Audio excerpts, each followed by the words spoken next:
आम सासों की तरह बिल्कुल नहीं हूँ जो अपनी बहुओं पे अपनी पसंद नापसंद थोप देती हैं। इसीलिए मैं माही को अपने साथ लेके जा रही हूँ शॉपिंग पे।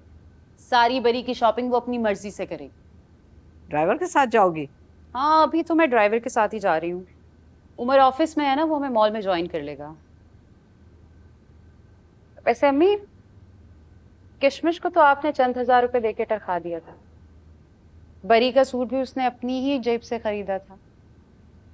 अल्लाह बख्शे, जब तक मेरी सास हयात थी वो अपनी पहनावनी में कागज के वजन के टॉप्स और किशमिश को सलामी में दी हुई छिलके जैसी अंगूठी के ताने देती रही। याद है ना अब्बा? लेकिन अब जमाना बदल गया है।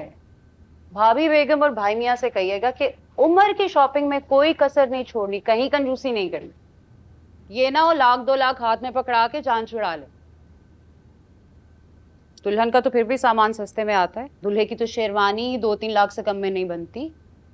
भाई मियां से कहिएगा कि उमर को साथ ले जाके ना उसकी शॉपिंग कराएं, उसकी पसंद से।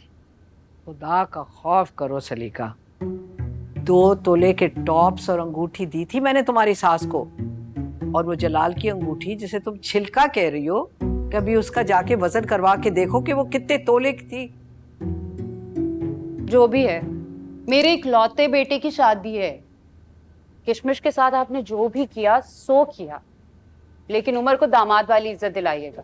अच्छा चलो, तुम्हारी सारी ख्वाहिशें हम पूरी कर देंगे, मगर जेवर में तुम क्या चढ़ाओगी माई को? हमारी इज्जत का सवाल है। माई को सोने की दर्जन चूड़ियां तो तुम चढ़वाओगी, 2 सोने के सेट भी होंगे। भाई मैं तो कहती हूँ कि अगर टीका नथ और झूमर भी सोने का बनवा लो तो अच्छा रहेगा, तुम्हारी ही इज्जत बड़ी होगी। और आखिर उमर अकलौता बेटा है। माही नजर नहीं आ रही, देर हो रही है।